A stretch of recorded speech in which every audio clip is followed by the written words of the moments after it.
The laughter around the long mahogany table echoed through the restaurant like a cruel reminder of how quiet Robert's life had become. Crystal glasses clinked, silverware tapped against porcelain plates, and the glow of candlelight painted everything golden, everything except the empty chair beside him. That seat had belonged to Margaret. For 35 years, she had filled these dinners with warmth, wit, and the gentle correction of his rough edges. Now, 3 years after her passing, all that remained was the hollow space and the memory of her laughter that seemed to hide beneath the noise. Across the table, Vanessa tossed her hair, her diamond earrings catching the light as easily as her voice caught attention. "Daniel," she laughed, "maybe your father can give you some advice about fashion, though I'm not sure polyester blazers are back in style." The table chuckled, a chorus of polite cruelty disguised as humor. Robert's hand paused over his glass. He smiled faintly, because that's what people expect of aging fathers: graciousness, silence. Daniel didn't notice. He was too busy scrolling through photos the photographer had sent from the engagement shoot. Vanessa leaned in close, whispering something only he could hear, then glanced back toward Robert, her smile sharp enough to draw blood. Robert's fork touched his plate, steady but heavy. He had learned, over the years, that dignity could be armor. That sometimes the only way to survive humiliation was to let it pass through you, unseen. Still, her words pierced through the polite murmur of the evening. Clingy fatherly love, outdated life, cheap suits. He heard every one. When dessert arrived, he rose quietly to refill his glass of water. From the corner of his eye, he saw Vanessa roll hers. "Oh, don't strain yourself, Robert," she said sweetly. "We wouldn't want you to twist a hip before the wedding." The laughter that followed was lighter this time, rehearsed, artificial. He nodded once, as though accepting the joke. But when he sat down again, he couldn't help glancing at the empty chair beside him. Margaret would have spoken, softly, firmly, but enough to stop the cruelty. He wondered when silence had become his only defense. Outside, through the restaurant window, rain began to fall. Faint at first, then steady, rhythmic. Robert watched it blur the city lights and thought, it always starts like this, small drops before the storm. Tomorrow, he promised himself, would not be the same. The rain from the restaurant followed Robert home that night, tapping against the windows like an accusation. The house was quiet. Too quiet. Once, Margaret had filled it with the scent of cinnamon tea and the soft hum of old jazz records. Now, even the walls seemed to listen for her voice. He placed his jacket over the arm of her favorite chair and stood in the living room, staring at how different it all looked. The curtains were no longer the pale cream she loved. They were navy blue, heavy and expensive looking. The framed photos of their early years, his first office, their wedding day, Daniel as a boy in his arms, were gone, replaced by abstract art that meant nothing to him. Vanessa had insisted on modernizing the house the moment she'd moved in 3 years earlier. "Your father won't mind," Daniel had said, his arm around her, that familiar apologetic smile softening his words. "She just wants to make it feel like home." Home. The word had tasted different ever since. Back then, Robert had tried to welcome her. He'd offered to make dinner on her first week there, his old spaghetti recipe, the one Margaret swore could fix any bad day. Vanessa had smiled thinly. "That's sweet, Robert, but Daniel's cutting carbs. You know, for the wedding photos." So he'd sat alone that night at the small table in the corner, while they laughed in the living room about some influencer's diet plan. Months passed, and the house began to feel less his. She rearranged furniture without asking, called the family dog hers, and corrected him in front of guests when he forgot small details. Once, during a dinner with Daniel's colleagues, he mixed up a name, called David by his brother's name, Darren. Vanessa laughed before anyone else could. "It's okay," she'd said. "He forgets things sometimes. Part of getting older, I guess." The room had gone awkwardly still, and Daniel, red-faced, had tried to change the subject. Later that night, Robert found himself in his study, door closed, listening to them argue faintly in the next room. "She's just tired," Daniel had said. "You know how she gets when she's stressed." But Robert did know. He knew that behind her polished smiles was a blade that cut deep, and that his son would always shield her, even from the truth. Now, standing in that same house years later, he realized how easily power had shifted. Bit by bit, humiliation had settled into the walls like dust. And as he turned off the lights that night, Robert thought, not with bitterness but with clarity, everything she took, she'll have to return. And this time, he wouldn't stay silent. The next insult came a week later, disguised as laughter. Daniel and Vanessa had invited a few friends over for a casual Sunday brunch. The house smelled of coffee and citrus, but to Robert, it reeked of performance, of how perfectly they liked to present their lives. "Dad, could you move that vase?" Daniel asked, gesturing toward the sideboard. "Vanessa says it doesn't fit the aesthetic." Vanessa giggled, not bothering to look up from her phone. "It's adorable, though. Feels like something you'd see in a thrift shop, from the 70s, maybe." Her guests laughed, thinking it harmless. Robert said nothing. He carried the vase, Margaret's vase, to the hallway and set it carefully on the floor beside the coat rack. His hands trembled, but not from weakness this time. From restraint. When the laughter resumed behind him, he walked outside for air. The garden was still the only thing Vanessa hadn't replaced. Margaret's roses bloomed in quiet defiance, pink against the gray of the fence. He bent to touch a petal, felt its softness between his fingers, and whispered, "You wouldn't have let her do this, Maggie." That night, a letter awaited him in the old mailbox. Thick, official, sealed in the dark blue of Langford and Halloway attorneys. The handwriting on the envelope made his chest tighten. Margaret had used the same firm for their wills. He brought it inside, sat at his desk, and hesitated. Inside was a simple notice, a clause Margaret had added after her illness worsened. The document stated that any property purchased in Daniel's name using funds drawn from her estate would list Robert as a partial owner, a measure of security, she'd written, for the family's home and future. He read it twice, then a third time. The house he was standing in, the one Vanessa had claimed, decorated and ruled, was legally 35% his. The irony made him laugh softly, a sound that startled even himself. He placed the letter back into its envelope and slid it into the bottom drawer of his desk. For years, he had accepted humiliation as the price of peace. But as the clock ticked in the dim light, he realized peace had already been stolen from him. When Daniel passed by the study later, Robert quickly closed the drawer. "Everything all right, Dad?" Robert smiled. "Just sorting some papers. Old business." Daniel nodded and left, oblivious. Robert waited until the footsteps faded, then leaned back in his chair, eyes drifting toward the hallway where the vase still stood. The same hallway where Margaret used to greet guests with a smile instead of a smirk. Something shifted inside him. Quiet, deliberate, irreversible. The kind of shift that doesn't explode, but spreads, steady as ink in water. Tomorrow, he would make copies of the document. Not to confront. Not yet.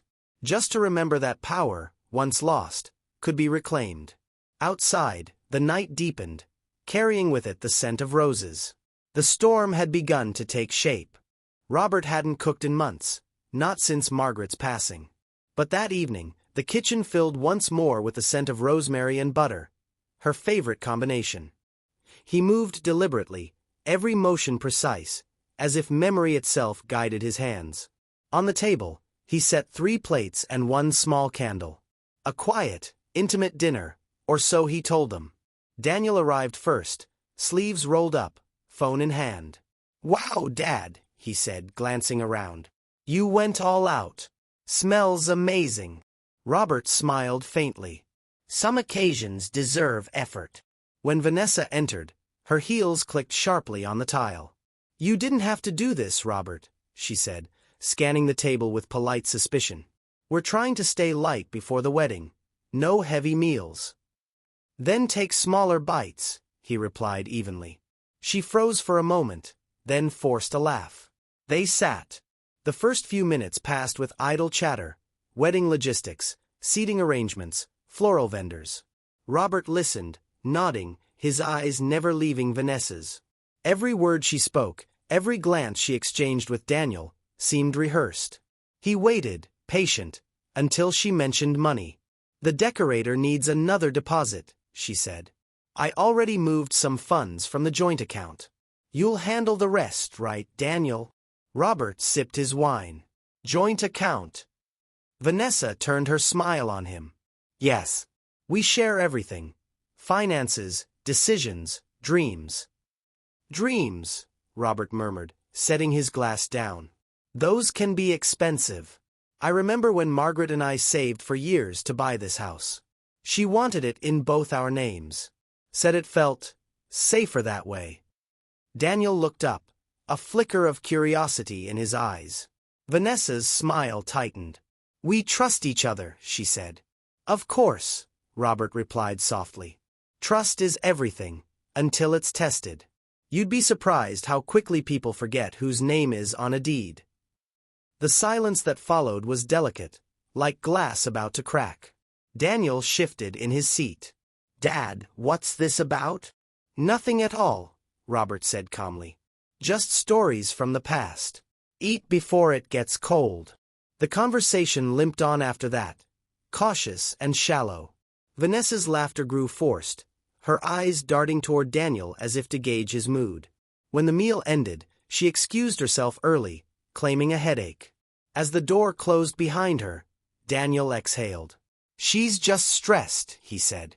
I'm sure she is, Robert replied, clearing the plates. His tone was light, but his mind was already moving elsewhere. He wiped the table slowly, each motion deliberate, as if erasing the evening itself. The seed had been planted, small, invisible, but alive. And Robert knew how quickly small things could grow when left to fester. The first phone call came early, too early for good news. Robert was pruning the rose bushes when Daniel's name flashed on the screen. He wiped his hands on his jeans before answering. Dad, what did you do? Daniel's voice cracked, breathless with panic. Robert blinked. Good morning to you too, son. What's wrong? The reception. The venue called Vanessa this morning. They said the payment was withdrawn. The entire booking's been cancelled. Robert let the silence stretch, watching a petal fall to the ground. Is that so? Daniel groaned. They said the trust account you used last year for the deposit was closed. Why would you? I didn't close anything, Robert said evenly. But perhaps my trustee did. The company hasn't been active for a while. There was a pause, then muffled arguing in the background. Vanessa's voice broke through, sharp as broken glass. Put him on speaker. He needs to hear this. Robert, she began, voice trembling with anger. I don't know what game you're playing, but you've embarrassed us. Do you have any idea how much this costs? How much time I've spent planning? 3 years, he said quietly. What? You've spent 3 years planning. The wedding, the house, the image. He brushed the dirt from his gloves. I suppose it's only fair that you spend a few days learning what it feels like when things fall apart. Her tone turned icy. You're vindictive. That's what this is. You hate that Daniel loves me more than he listens to you. Robert's laugh was soft, almost kind. No, Vanessa. I just stopped pretending your cruelty was grace. Daniel cut in, desperate. Dad, please. We can fix this. I'll transfer the money myself. Then do that, Robert replied. You're both adults. But remember, not every mistake can be fixed with flowers. He ended the call before either could answer. The silence that followed was strangely peaceful, like the moment before a thunderstorm when the air holds its breath.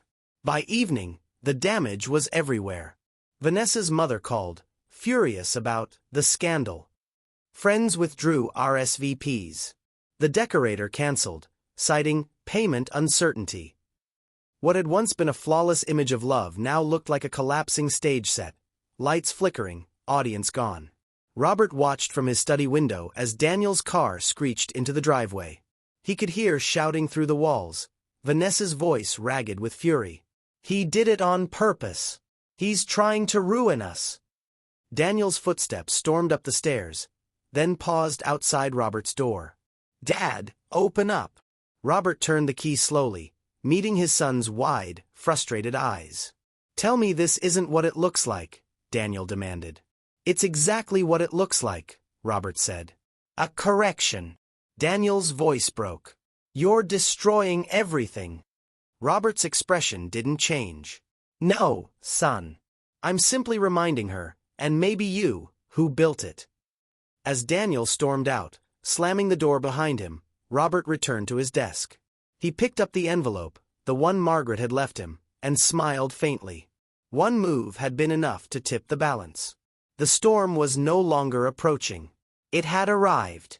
3 days after the confrontation, the storm outside matched the one still brewing within the house. Daniel had stopped calling. Vanessa hadn't left the bedroom.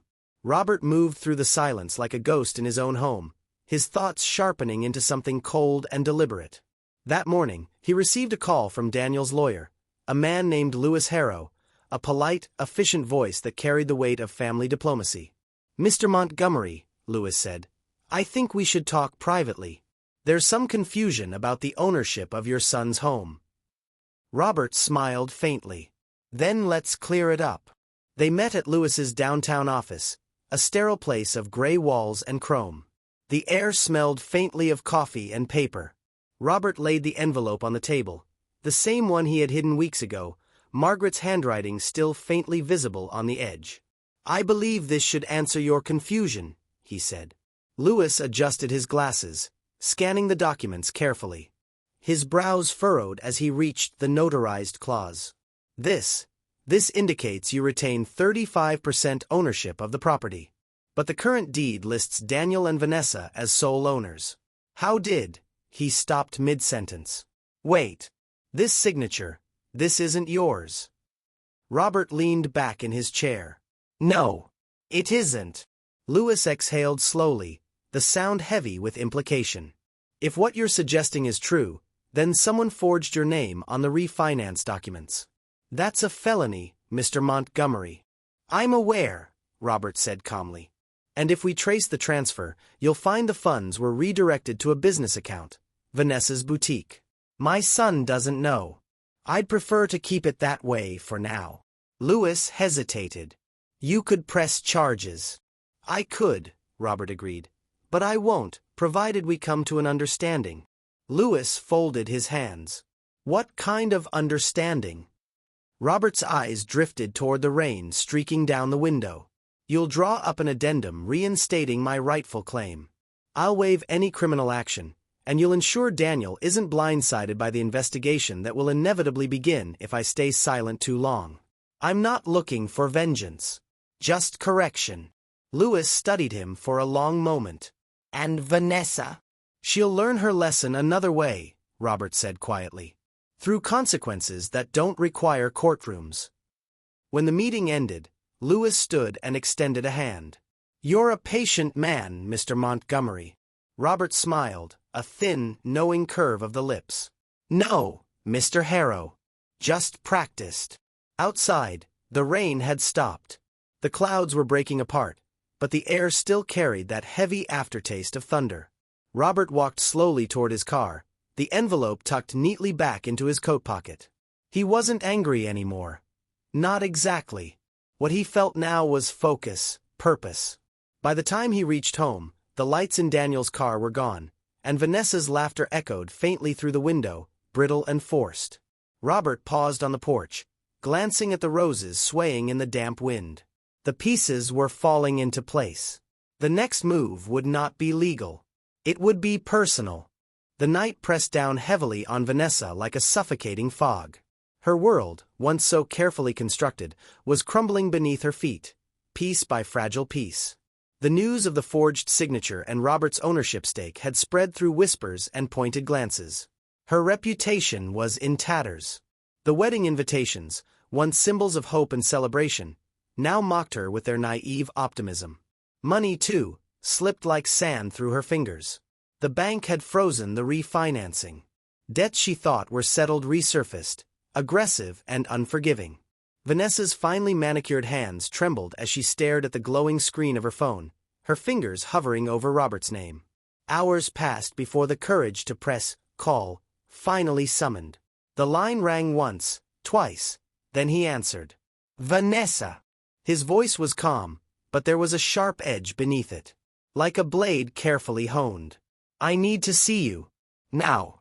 She hung up without waiting for a response and grabbed her coat, slipping into the night as quietly as she could. Robert's apartment door swung open reluctantly. His face was drawn and tired, his eyes reflecting the exhaustion of recent battles. "What are you doing here?" he asked, voice guarded. Vanessa stepped inside, the air thick with tension. "I can't keep pretending everything is fine," she said, voice breaking. "Everything is falling apart. My career, the wedding, my family, you." Robert's eyes narrowed, suspicion flickering. "You blame me." She shook her head, tears forming, but anger flared beneath her despair. "I blame you for being so jealous. So lonely. You've made my life impossible." Robert's jaw clenched. "Jealous? Lonely? You think I'm jealous of what? Your greed. Your lies. Greed." Her laugh was bitter, harsh. "You think I'm cruel? You don't know what it's like to be pushed into a corner, to have no one left to trust." He stepped closer, voice dropping low. "I know enough. I know you betrayed everyone who cared about you, including me." Vanessa's tears spilled over, and her voice cracked with raw pain. "Maybe I did. Maybe I don't even know who I am anymore." The venom between them dissolved, replaced by something heavier. Sorrow, regret, the weight of lost chances. Robert's shoulders sagged as he took a breath. "We both lost something. But this isn't just about us anymore." She wiped her face, looking up. "What now? We have to face the truth. No more hiding. No more pretending we're not breaking." Vanessa's sobs quieted into a fragile calm. The night stretched between them, a silent testament to everything shattered and everything still at stake. "Tomorrow," Robert said quietly, "we start fixing this. Together or apart, but we face it." She nodded, exhausted, broken, but somehow still holding on. The first light of dawn crept through the window, casting long shadows across the room, shadows that hinted at the battles yet to come. "Would you like me to help craft the next chapter or provide suggestions for how the story might progress?" The morning light filtered softly through the bedroom curtains as Daniel reached into the small velvet box on his dresser. His fingers hesitated for a moment before pulling out the engagement ring, his mother's heirloom, a symbol of love and legacy passed down through generations. But the box was empty. A cold wave of disbelief crashed over him. He searched frantically, lifting the sheets, rifling through drawers, eyes widening in growing panic. The ring was gone. "Vanessa!" His voice was sharp, trembling with urgency. She was nowhere to be found. He paced the room, heart pounding. How could she take something so precious? The ring wasn't just jewelry, it was his mother's memory, a bond that survived years beyond her passing. To lose it felt like losing a part of himself. Vanessa returned just then, the door closing softly behind her. She froze when she saw Daniel's face, a mix of hurt and betrayal etched deep. "Daniel, I can explain." He turned on her, eyes blazing. "Explain. The ring is missing. That ring belonged to my mother. How could you?" Her voice cracked under the weight of confession. "I sold it months ago. I needed the money for my cosmetic business. I thought I could fix everything before anyone found out." Daniel's disbelief twisted into a silent, crushing grief. "You sold it? Without telling me? Without even trying to ask?" Vanessa's eyes filled with tears. "I was desperate.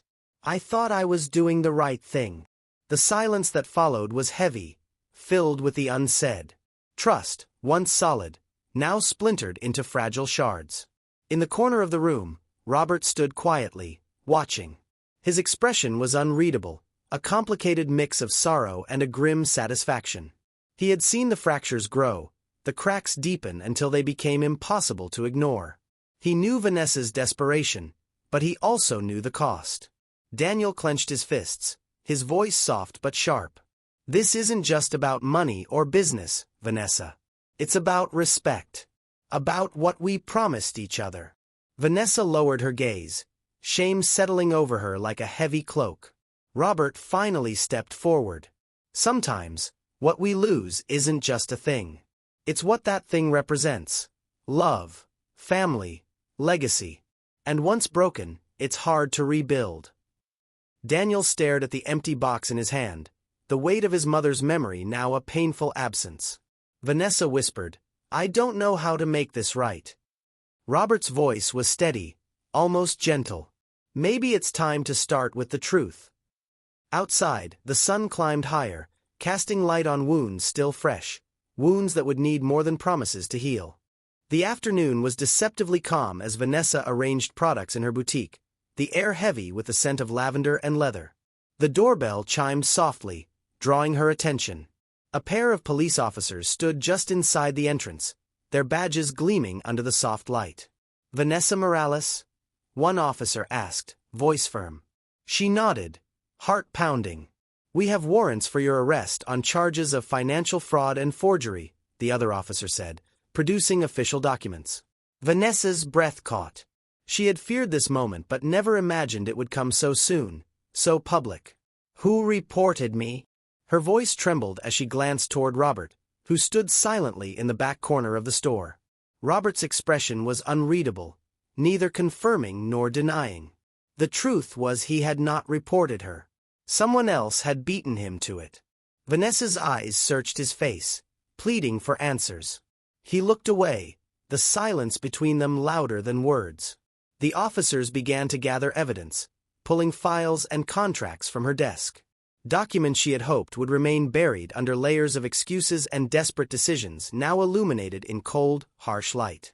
Daniel arrived just as the officers were leading Vanessa out in handcuffs.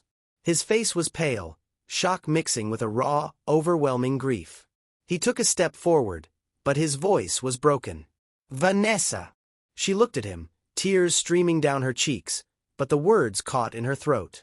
Daniel shook his head slowly. I can't do this anymore." The finality in his tone was devastating. He turned away from her, avoiding Robert's gaze as well, severing the last fragile ties that bound them. Robert remained still, caught between the relief of truth unveiled and the sorrow of what had been lost. As the police car's doors shut behind Vanessa, the tension in the room settled into an unbearable silence. Justice had arrived, but its clarity was muddied. Who was truly right or wrong? Who deserved sympathy or condemnation? The moral lines had blurred beyond recognition. Daniel's footsteps echoed hollowly as he left the boutique, a man shattered and alone, while Robert watched with a conflicted heart. Vanessa's world had collapsed, but so had the one Daniel once believed in. Outside, the city continued unaware, indifferent to the fragile lives broken within a small boutique, caught between love, betrayal, and the unforgiving hand of justice. Would you like me to continue with the next chapter or assist in any other way? Robert sat alone in his dimly lit study, the weight of recent days pressing heavily on his shoulders. The house was quiet, but his mind was a tempest of memories, regrets, and unresolved pain. On the desk before him lay a sheet of paper, inked with words he hoped would reach Vanessa, words she might never read. He dipped the pen and began to write, each stroke heavy with meaning. "Vanessa, I never wished to be the man who destroyed you, not out of hatred or spite, but because I could no longer watch you destroy yourself and everything around you. I know you feel betrayed, abandoned, and broken. I feel all those things too, in ways that words fail to capture. You asked why I didn't come to you sooner, why I didn't stop you before the damage was done. The truth is, I wanted you to face yourself. To confront the choices you made and the consequences you tried to hide. Sometimes, the hardest love is the kind that forces us into the light, no matter how painful. I remember when we first met. Your laugh, your fire, the hope that filled the air between us. Somewhere along the way, that hope was buried beneath greed, fear, and desperation. But beneath all the anger and hurt, I still believe in the woman I saw then. This letter isn't an apology. It's a confession. A reckoning. I acted not as a judge, but as someone who loved too fiercely and broke too deeply. I hope, someday, you will understand. Robert. The letter was sealed and entrusted to his attorney, who promised to deliver it discreetly to Vanessa's cell at the detention center. Robert imagined her holding it, the delicate paper slipping through her fingers, the familiar handwriting stirring echoes of the past. But she never opened it. Days turned into weeks, and the unopened letter remained hidden in the shadows of a locked cell, a silent testament to a love fractured beyond repair. Robert often found himself staring out the window, haunted by the choice he made, torn between the justice he sought and the mercy he withheld. His heart ached with the knowledge that some wounds might never heal, that some truths might never be embraced. He wondered if Vanessa felt the same emptiness, the same loneliness that had consumed him. The letter, unread and untouched, became a symbol, a fragile bridge between two broken souls unable to reconcile. As the world moved on around him, Robert's confession lingered in the silence, a haunting echo of regret, grief, and the warped justice of a love that demanded too much. In the stillness, the question remained: could forgiveness ever be found in the absence of understanding? Months had passed, but the silence in the house was deafening. Robert sat on the edge of the worn wooden bench in the garden that once bloomed with his late wife's loving hands. Now, it was his alone to tend, a daily ritual that felt more like penance than care. The vibrant colors of the flowers seemed muted in the absence of laughter. The walls, once filled with life and argument, now echoed only memories, harsh words exchanged in frustration, whispered apologies never spoken aloud. Daniel was gone. The young man had packed his belongings and moved away, seeking distance from the wreckage that had consumed their family. Robert didn't blame him. The weight of betrayal and heartbreak was too heavy to bear under one roof. Vanessa awaited trial, a shadow of the woman she once was. Her absence loomed over the house like a ghost, leaving behind questions without answers, and a guilt that gnawed at Robert's conscience. He wandered through the rooms, touching the cold surfaces, each one a reminder of promises broken and trust shattered. The house was no longer a home, it was a monument to loss. In the quiet of the garden, tending to the fading blooms, Robert felt the hollowness of his revenge. What had once seemed righteous and necessary now felt empty, a fleeting victory carved out of pain and sacrifice. He paused, breathing in the scent of earth and wilted petals, recalling the arguments, the raw emotions that had filled these spaces. He realized that justice, when wielded as a weapon, could leave wounds deeper than any betrayal. The garden, much like his heart, was a place of reflection, where regret grew alongside the weeds, and hope struggled to take root. Robert's fingers brushed over a delicate rosebud, the last remnant of his wife's care, and a pang of sorrow settled deep in his chest. He wondered if Vanessa felt the same loneliness, the same crushing weight of consequences. If Daniel, somewhere far away, was finally finding peace. The house stood silent, a quiet witness to lives undone, to love lost and the cost of vengeance. Robert closed his eyes, the cool breeze stirring memories that refused to fade. In that silence, he faced the truth he had long avoided. Some battles leave no winners, only survivors haunted by the echoes of what once was. And in this house of silence, Robert was left to reckon with what his choices had truly taken from him. The lesson. Years had passed like slow-moving shadows. Robert sat alone by the fireplace, the flickering flames casting warm, uncertain light across the room. The house, once filled with silence and sorrow, now carried the weight of years spent in quiet reflection. A letter lay in his hands, fragile, worn at the edges, and unmistakably Vanessa's handwriting. With trembling fingers, he unfolded the paper, reading the words that came from a woman he barely recognized anymore. Robert, thank you. Those two words felt strange to write, but they are true. You ruined me, shattered my life, my dreams, my false sense of control. At first, I hated you for it. But in that destruction, I found the space to rebuild. I am sober now, working hard every day, learning who I am without the masks I once wore. I'm free, not just from the past, but from the lies I told myself. I don't ask for forgiveness, nor do I expect understanding. I only hope that, somewhere beneath it all, you know I am finally at peace. Vanessa. Robert's eyes lingered on the last words, feeling the bittersweet weight of their meaning. Years of pain, anger, and loss had come full circle in this simple confession. He looked up at the fire, then back to the letter, and in one quiet motion, dropped it into the flames. The paper curled and blackened, the words disappearing into smoke and ash. He whispered to the empty room, "I only ever wanted peace." The fire crackled, the sound filling the quiet void where regret and hope entwined. Outside, the garden waited to bloom again, And somewhere beyond the walls of this house, lives continued, scarred but healing. Robert leaned back, the flickering light reflecting in his eyes. Eyes that had seen destruction and redemption, loss and forgiveness. In that moment, he understood the lesson he had long resisted. Revenge may consume the present, but only grace can heal the future.